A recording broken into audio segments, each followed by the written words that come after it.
नमस्कार, मैं रवीश कुमार। वोटर को कैश बांटा जा रहा है क्योंकि बिहार में चुनाव हो रहा है। क्या इसलिए बिहार में कैश बंट रहा है ताकि वोट खरीदा जा सके? लगता है बिहार में वोट चोरी के मुद्दे को ठंडा करने के लिए वोटर के खातों में कैश पहुंचाया जा रहा है। जिसे पता नहीं, जिसने मांगा भी नहीं, उसके खाते में भी बिहार सरकार का कुछ ना कुछ पैसा पहुंच जा रहा है। जिस रफ्तार से पैसा बंट रहा है, लगता है चुनाव आते आते सभी 7 करोड़ वोटर की जेब में सरकार पैसा पहुंचा चुकी होगी या हर वोटर के परिवार के खाते में पैसा डाल चुकी होगी। किसी को 1000, किसी को 1100, किसी को 500, किसी को 10,000 तो किसी को 15,000 बंट रहा है। किसी को पेंशन, किसी को मानदेय, किसी को अनुदान, किसी को टैबलेट और किसी को स्मार्टफोन। जुलाई से लेकर सितंबर के बीच बिहार सरकार ने पैसे बांटने के लिए ऐसी ऐसी योजनाएं खोज कर शुरू की हैं कि आप हैरान रह जाएंगे। पैसा देने के लिए नए नए वर्गों का पता लगाया जा रहा है और लगाया जा चुका है। कहीं वकील के नाम पर तो कहीं 12वीं पास के नाम पर पैसे दिए जा रहे हैं। मुझे तो लगता है कि इस समय अगर आप पटना में रिक्शा से मुख्यमंत्री सचिवालय के सामने से गुजर रहे हैं तो आपके लिए भी एक योजना बन जाएगी, मुख्यमंत्री रिक्शा भ्रमण प्रोत्साहन योजना। कोई ठिकाना नहीं, आप रिक्शा से घूमें और पैसा सरकार देने लग जाए। हम सैद्धांतिक तौर पर इस बात के हिमायती रहे हैं कि जरूरतमंद तबके की आर्थिक मदद सरकार को करनी चाहिए, लेकिन बिहार में जिस तरह से चुनाव के आखिरी 3 महीने में पैसे बंट रहे हैं, उसका मकसद जन कल्याण तो कतई नहीं लगता। राज्य के बजट को वोट लेने के लिए उड़ाया जा रहा है, पैसे को हवा में उछाला जा रहा है ताकि लूटने के चक्कर में जनता इधर उधर भागती दौड़ती रहे। इसलिए हमने कहा कि बिहार में वोट जनता के पैसे से खरीदा जा रहा है। 17 सितंबर को बिहार सरकार ने 16 लाख मजदूरों के खातों में 800 करोड़ रुपया डाल दिया। हर मजदूर को 5,000 रुपए दिए गए ताकि वह वर्दी खरीद सके। अब बिहार में कौन से मजदूर कहां वर्दी पहनकर काम करने जाते हैं पता नहीं, लेकिन कपड़े खरीदने के नाम पर 16 लाख से अधिक मजदूरों को 5-5 हजार रुपए बांट दिए गए। बीजेपी बिहार ने यह पोस्टर जारी किया है। नए वकीलों को 5,000 रुपए प्रति माह का स्टाइपेंड दिया जाएगा। 1 जनवरी 2024 से नामांकित नए अधिवक्ताओं को 3 साल तक हर महीने 5,000 रुपया मिलेगा। अगर चुनाव का समय नहीं होता तो बिहार सरकार वकीलों के खाते में 1,80,000 रुपए डालती। क्या नए वकीलों का ध्यान अभी ही आया है? जुलाई की खबर है कि टैक्स देने वाले व्यवसायी की दुर्घटना में मृत्यु होने पर आश्रित को 5 लाख रुपए दिए जाएंगे। तो सभी टैक्स पेयर को यह सहायता क्यों नहीं दी जा सकती? क्या बाकी लोग टैक्स नहीं भरते? 21 सितंबर को बिहार महादलित विकास मिशन के लिए जो काम करते हैं विकास मित्र, उनके खाते में एक बार में 25,000 रुपया दिया जा रहा है ताकि वे टैबलेट खरीद सकें। शिक्षा सेवक और तालीमी मरकज को स्मार्टफोन खरीदने के लिए 10,000 रुपए दिए जा रहे हैं ताकि वे डिजिटल एक्टिविटी कर सकें। विकास मित्र का ट्रांसपोर्ट भत्ता 1900 से 2,500 कर दिया गया है और स्टेशनरी भत्ता 900 से बढ़ाकर 1,500 कर दिया है। एक तरफ मोदी सरकार अपनी पीठ थपथपा रही है कि स्टेशनरी पर जीएसटी 0 कर दी गई है तो अब दाम कम होंगे।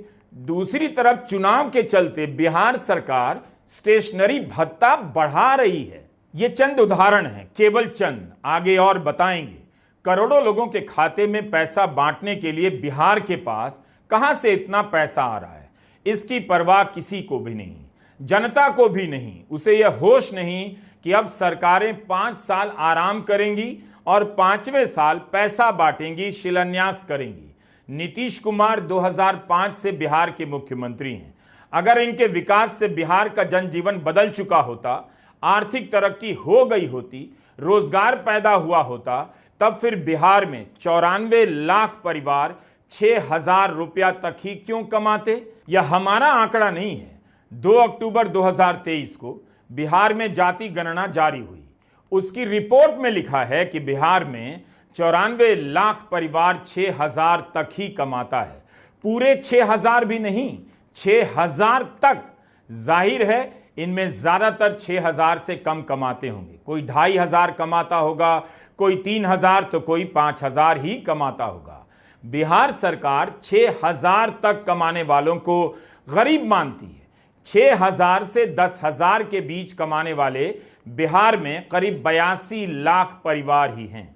अगर आप इन दो वर्गों को जोड़ दें तो करीब 64% आबादी एकदम गरीबी या गरीबी रेखा से ठीक ऊपर जी रही है। इतना विकास कर दिया है नीतीश कुमार ने कि 64% आबादी गरीबी रेखा से होकर गुजर रही है। बल्कि इस पर बहस होनी चाहिए कि स्थायी शासन, हजारों पुल, सड़कें और इमारतें बनने के बाद भी बिहार में इतनी भयंकर गरीबी क्यों है। कहीं ऐसा तो नहीं कि विकास दिखाने के नाम पर केवल बिल्डिंग का निर्माण हो रहा है। बिहार की राजनीति में गरीब, पिछड़ा, अति पिछड़ा की बातें होती हैं, उन्हीं का दबदबा है। बिहार के गरीबों में 80% हिस्सा इन्हीं तबकों का है।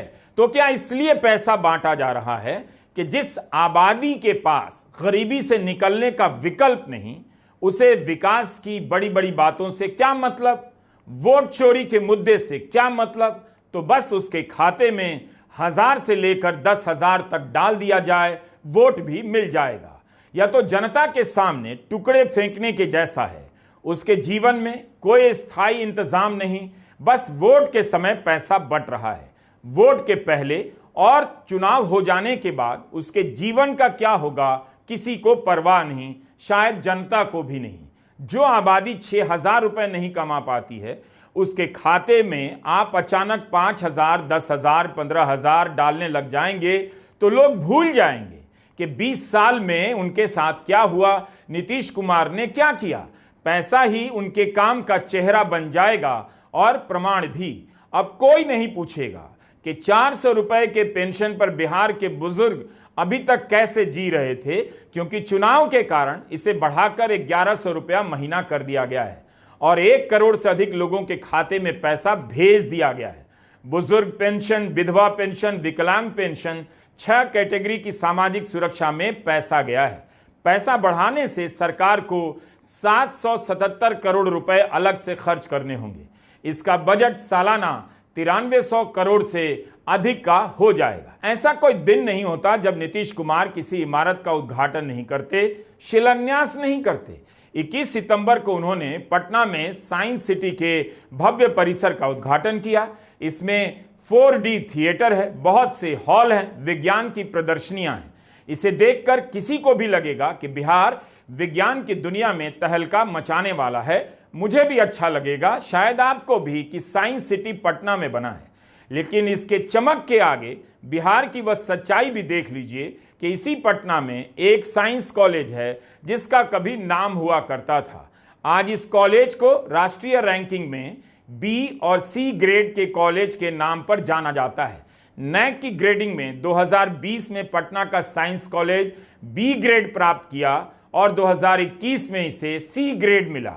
हाल में इसी साइंस कॉलेज में लॉटरी के माध्यम से कला संकाय की प्रोफेसर को प्रिंसिपल बना देने की खबर आई। अब आप ही बताइए, एक साइंस कॉलेज 20 साल में गर्त में चला गया, लेकिन नीतीश कुमार साइंस सिटी बिहार की जनता को भेंट कर रहे हैं। विज्ञान की पढ़ाई कबाड़ हो गई, लेकिन विज्ञान का म्यूजियम शानदार हो गया। पटना साइंस कॉलेज 1927 से चल रहा है। इस ऐतिहासिक कॉलेज की दुर्गति के बारे में जरूर जानिए। पटना यूनिवर्सिटी का हाल भी बहुत अच्छा नहीं। राज्यों के विश्वविद्यालय की जो रैंकिंग होती है, उसमें पहले 50 में भी पटना यूनिवर्सिटी को स्थान प्राप्त नहीं। साइंस कॉलेज को कभी पूर्व का ऑक्सफोर्ड कहा गया, लेकिन आज इसकी हालत यह हो गई है कि अंडर ग्रेजुएट कोर्स में जितनी सीटें हैं वो भी पूरी नहीं भरी जाती हैं, यानी कोई आना नहीं चाहता होगा। जून 2025 में अखबारों में रिपोर्ट छपी है कि कॉलेज सैंक्शन की गई सीटों को भी पूरा नहीं भर पा रहा है। 2 राउंड की काउंसलिंग के बाद भी 1,000 से अधिक सीटें खाली रह गई हैं। पिछले साल जून में इसी तरह की खबर छपी, 140 से अधिक सीटों पर छात्र नहीं आए। एडमिशन साइकिल पूरी होने पर पटना यूनिवर्सिटी की साइंस और कॉमर्स की 950 से अधिक सीटें खाली रह गईं। यह सब खबरें छपी हैं। एक समय में लोग पटना साइंस कॉलेज में एडमिशन का ख्वाब देखा करते थे। मतलब आज से 30 साल पहले की बात कर रहा हूं। 30 साल में साइंस कॉलेज लोगों के सपनों से गायब हो चुका है, लेकिन पटना में साइंस सिटी का अवतार हो गया है।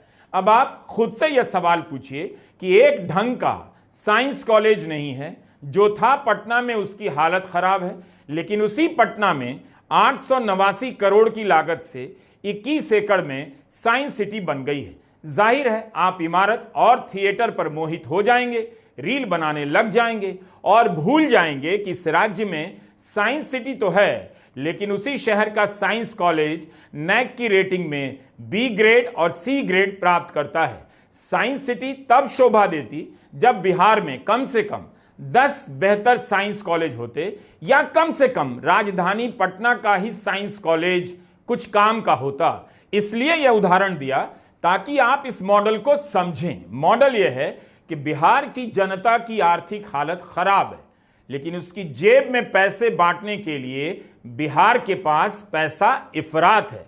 नौकरी नहीं है, लेकिन खोज खोज कर युवाओं के नाम पर पैसे दिए जा रहे हैं। 1 जुलाई 2025 को नीतीश कुमार सरकार ने एक नई योजना बनाई, सीएम प्रतिज्ञा स्कीम। इसके तहत 12वीं पास छात्रों को हर महीने 4,000 रुपए मिलेंगे। आईटीआई डिप्लोमा वाले युवाओं को 5,000 रुपए हर महीने और बीए एमए वाले युवाओं को 6,000 हर महीने मिलेंगे। इसके अलावा मुख्यमंत्री स्वयं सहायता भत्ता योजना के तहत 20 से 25 साल वाले बेरोजगार युवाओं को 2 साल तक हर महीने 1,000 रुपए दिए जाएंगे। इस पर बिहार सरकार 2850 करोड़ खर्च करेगी। तो पढ़ाई करने वाले को मिलेगा 6,000 और नौकरी के लिए ट्राई करने वाले को मिलेगा 1,000। क्या बढ़िया हिसाब है। बाकी साल युवा भर्ती के लिए लाठियां खाते रहें, चुनाव आ गया है तो जेब में पैसा भरते रहें। नीतीश कुमार ने लिखा है कि इन योजनाओं के माध्यम से युवाओं को सक्षम बनाना चाहते हैं। सरकार चाहती है कि रोजगार के अवसर मिले। क्या रोजगार के अवसर इन पैसों से बन जाएंगे? 20 साल में उनकी सरकार से अवसर नहीं बने तो एक महीने के 1,000 से अवसर पैदा हो जाएंगे। बिहार में रोजगार की संभावनाएं क्या हैं? आप पिछले 20 साल के स्केल पर देखिए बिहार कहां नजर आता है। जाति गणना की रिपोर्ट में बिहार सरकार ने बताया है कि बिहार में काम करने वालों की श्रेणी में सबसे बड़ी श्रेणी मिस्त्री, मजदूर और अन्य की है। इनकी संख्या 2 करोड़ 18 लाख से अधिक है।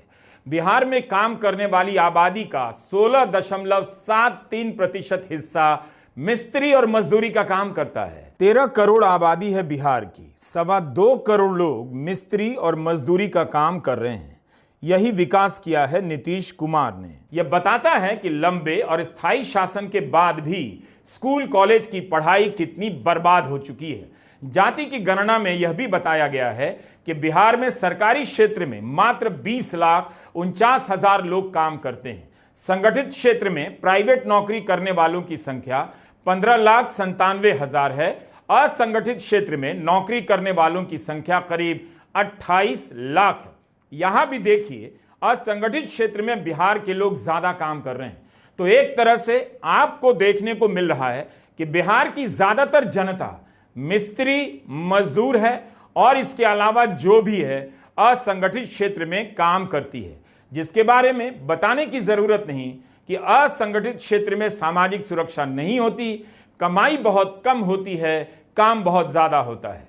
जिस राज्य के लोगों के लिए दिन का 200 रुपया भी कमाना असंभव हो, उसकी जेब में आप 400 रुपया अचानक डाल देंगे, वह जनता झूम उठेगी, क्योंकि उसे पता है कि जब 20 साल में उसका कुछ भी नहीं हुआ, उसकी हालत और खराब हुई, तो अब क्या ठीक होगा।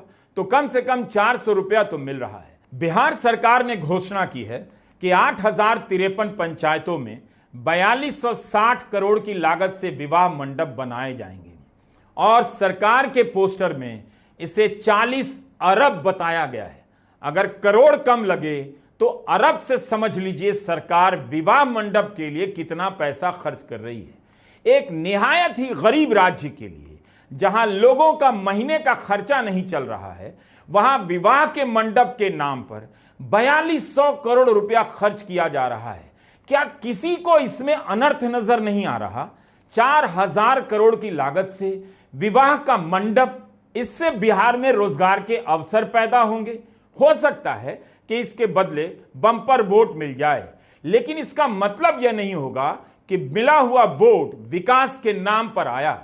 जो भी वोट मिलेगा पैसे बांटने के कारण मिलेगा और इस तरह की बेकार की योजनाओं से मिलेगा। 20 सितंबर को मुख्यमंत्री नीतीश कुमार ने 49 लाख लाभार्थियों के खाते में 2920 करोड़ ट्रांसफर कर दिया। शिक्षा योजना से जुड़े इन लाभार्थियों के खाते में पैसे गए। एक तरफ पुरानी योजनाओं में पैसे ठेले जा रहे हैं, तो दूसरी तरफ नई नई योजनाएं शुरू कर दी जा रही हैं। पैसे देने के लिए योजनाएं बनाई जा रही हैं ताकि हर मोहल्ले, हर नुक्कड़ पर कोई ना कोई ऐसा मिल जाए जिसे नीतीश कुमार की सरकार से पैसा मिला हो। वोट का समय आता है तो सरकारें विलुप्त होती कलाओं पर भी मेहरबान हो जाती हैं, उसकी भी चिंता करती हैं। मुख्यमंत्री गुरु शिष्य परंपरा भी है। 1 करोड़ से कुछ अधिक की इस योजना के तहत गुरुओं को 15,000 प्रतिमाह मिलेगा, संगतकार को 7,500 और शिष्यों को 3,000। यह योजना भी सितंबर में लॉन्च की गई है। इसका मतलब है कि कला के जो रूप विलुप्त हो चुके हैं, उन्हें संरक्षण और प्रोत्साहन के नाम पर योजना शुरू हुई है। यह अच्छी योजना है, लेकिन क्या इसे 5 साल पहले या बहुत पहले शुरू नहीं होना चाहिए था? कलाकारों की पेंशन के लिए सीएम कलाकार पेंशन योजना भी लॉन्च हो गई है, जिसका बजट 1 करोड़ रुपया है। पत्रकार भी पीछे नहीं, उनकी पेंशन की भी व्यवस्था हो गई है। जुलाई महीने में बिहार पत्रकार सम्मान पेंशन योजना के तहत अब सभी पात्र पत्रकारों को हर महीने 6,000 रुपए की जगह 15,000 रुपए पेंशन की राशि दी जाएगी। जिस देश में मीडिया की दुर्गति हो गई है, जिस देश में मीडिया नाम भर का रह गया है, उस देश में पत्रकारों के लिए पेंशन की राशि बढ़ा दी गई है। यह बहुत बड़ी बात है। जो सरकार अपने कर्मचारियों को पेंशन नहीं देती है, कहती है बजट नहीं है, बर्बाद हो जाएगी, वह तरह तरह की योजनाओं के नाम पर अलग अलग सामुदायिक वर्ग को पेंशन बांट रही है। अगर सबको पेंशन दे सकती है तो अपने ही कर्मचारियों के लिए पुरानी पेंशन योजना चालू क्यों नहीं कर सकती? आप कल्पना नहीं कर सकते कि पिछले 3 महीनों में बिहार की गरीब आबादी को अलग अलग मद में कितना पैसा मिला है। 17 सितंबर को 16 लाख मजदूरों के खाते में 800 करोड़, 20 सितंबर को 49 लाख लाभार्थियों के खाते में 2,920 करोड़ और 26 सितंबर को 50 लाख महिलाओं के खाते में 5,000 करोड़ भेजे जाएंगे। हम अभी यह नहीं बता सकते कि कुल कितने लोग हैं जिनके खाते में सरकार ने पैसे दिए हैं, लेकिन 17 से 26 सितंबर के बीच 1 करोड़ से अधिक लोगों के खाते में अलग अलग योजनाओं के नाम पर करीब 10,000 करोड़ बांटे गए हैं या बांटे जाने वाले हैं। इसमें आप जुलाई महीने में 6 प्रकार की सामाजिक सुरक्षा पेंशन योजना के तहत 1 करोड़ 10 लाख लाभार्थियों को भी जोड़ लीजिए तो यह संख्या 2-2.25 करोड़ के आसपास पहुंच जाती है। काश हमारे पास समग्र जानकारी होती कि जुलाई से लेकर सितंबर के महीने में बिहार सरकार ने 10,000 करोड़ रुपया बांटा है या 15,000 करोड़ रुपया बांट दिया है। आए दिन हजारों करोड़ की योजनाओं का शिलान्यास हो रहा है, उद्घाटन हो रहा है। 23 सितंबर के दैनिक भास्कर के पटना संस्करण की इस रिपोर्ट में लिखा है कि पिछले 2 महीने में बिहार सरकार ने जो घोषणाएं की हैं, उनका सालाना बोझ 33,926 करोड़ पड़ेगा और यह अगले साल के बजट में दिखाई देगा। रिपोर्ट में बताया गया है कि सरकार को इस बोझ का अंदाजा था, इसलिए पहले ही जुलाई से सितंबर तक 16,000 करोड़ रुपए का कर्ज लेने की तैयारी कर ली गई थी। यह पिछले साल की इस अवधि की तुलना में 4,000 करोड़ ज्यादा है। क्या चुनाव जीतने के लिए बिहार को बर्बादी की ओर ठेला जा रहा है? अचानक से इतना पैसा कहां से आ रहा है जो बांटा जा रहा है? कोई नहीं जानता कि चुनाव के बाद इन योजनाओं का क्या भविष्य होगा। विपक्षी दल भी इससे होड़ करेंगे और इसका दुगना तिगुना देने का वादा करेंगे। कुछ योजनाएं जरूरी हो जाती हैं, होनी चाहिए, लेकिन क्या इस तरह से हजारों करोड़ रुपए अचानक एक दो महीने में बांट दिए जाने चाहिए। नीतीश कुमार भले प्रेस कॉन्फ्रेंस नहीं कर रहे हैं, भाषण भी कम दे रहे हैं, लेकिन उनकी सार्वजनिक मौजूदगी को बनाए रखने के लिए एक नया तरीका निकाला गया है। आप नीतीश कुमार के हैंडल पर जाकर देखिए, वे ऐसी ऐसी जगहों पर जाते हैं जहां केवल सरकारी अफसर नजर आते हैं, दो चार लोग या मंत्री, ताकि वहां कोई ऐसी बात ना हो जिससे जनता में बहस छिड़ जाए कि नीतीश कुमार की सेहत अब मुख्यमंत्री पद पर रहने लायक नहीं है। फोटो दर फोटो देखने के बाद लगा कि नीतीश कुमार को दूसरे ढंग से सक्रिय दिखाया जा रहा है, लेकिन आप उस नीतीश कुमार को नहीं देख पा रहे हैं जो चुनाव के दिनों में बिहार की सड़कों को धांग दिया करते थे, अपने भाषणों से ऊर्जा पैदा कर देते थे। इस समय आप ज्यादातर नीतीश कुमार का फोटो देखते हैं। मुख्यमंत्री नीतीश कुमार ने शिलान्यास और उद्घाटन का रिकॉर्ड बना दिया है। अगर इससे जुड़ी सूचनाओं को ध्यान से देखेंगे तो पता चलेगा कि शिलान्यास करने वाली योजनाओं की संख्या बहुत ज्यादा है और उद्घाटन करने वाली योजनाओं की संख्या बहुत कम है। इसका मतलब यह हुआ कि योजनाएं कम पूरी हुई, लेकिन वो कम ना लगे, इसलिए दर्जनों से लेकर सैकड़ों योजनाओं के शिलान्यास के साथ उनका उद्घाटन किया जा रहा है, ताकि उद्घाटन कम भी नजर आए तो शिलान्यास ज्यादा दिखे। इस तरह से जनता की आंखों के सामने धुआं पैदा किया जा रहा है। 22 सितंबर को नीतीश कुमार ने 10,929 करोड़ की योजनाओं का शिलान्यास किया, लेकिन उद्घाटन किया 282 करोड़ की योजनाओं का। 15 सितंबर को पूर्णिया में 36,000 करोड़ से अधिक की योजनाओं का शिलान्यास और उद्घाटन किया गया है। 3 सितंबर से लेकर 10 सितंबर के बीच मुख्यमंत्री पटना में 1433 करोड़, 1159 करोड़, सिवान में 558 करोड़, भोजपुर में 740 करोड़, बक्सर में 603 करोड़, सारण में 1203 करोड़, गया में 899 करोड़ की योजनाओं का शिलान्यास और शुभारंभ करते हैं। इसकी सूचना हमने उनके ट्विटर हैंडल से ली है। सितंबर महीने में ही शिलान्यास और उद्घाटन के 10 से अधिक कार्यक्रम हो चुके हैं और इनकी लागत जोड़ेंगे तो 30,000 करोड़ से अधिक पहुंच जाती है। अगर पूर्णिया जिले के कार्यक्रम को भी जोड़ दें तो नीतीश कुमार ने 66,800 करोड़ की योजनाओं का शिलान्यास कर दिया है। इनमें कुछ उद्घाटन भी है। क्या इस वक्त बिहार सरकार का हर अफसर इसी काम में लगा है कि शिलान्यास की संख्या 1300 नजर आए, 1500 हो जाए, घोषणा की राशि 30,000 करोड़ हो जाए? इसके लिए फाइल में किसी सड़क का नाम जोड़ दो, किसी भवन का नाम जोड़ दो। कम से कम 20 साल से मुख्यमंत्री की कुर्सी पर रहने के बाद यह सब करने की नौबत नहीं आनी चाहिए थी। विकास इस तरह से हो जाना चाहिए था कि लोग खुद दिखाया करते। सरकार जिस स्केल पर घोषणाएं कर रही हैं, उनकी रिपोर्टिंग करने की क्षमता अब गोदी मीडिया में नहीं है। ज्यादातर पत्रकारों की समझ भी नहीं है कि योजनाओं की रिपोर्टिंग कैसे की जाती है, तो आपको कभी सही तस्वीर नजर नहीं आएगी कि एक एक जिले में पिछले चुनाव में कितने हजार करोड़ की योजनाएं लॉन्च हुई और इस चुनाव से पहले कितने हजार करोड़ की योजनाएं लॉन्च की जा रही हैं, दोनों का क्या हाल है। बस आपको पैसा दिखेगा जो आपके खाते में आया है, इसलिए पैसा दिया जा रहा है। बाकी सारी बातें तो फोटो खिंचाने के लिए हैं। नमस्कार, मैं रवीश कुमार।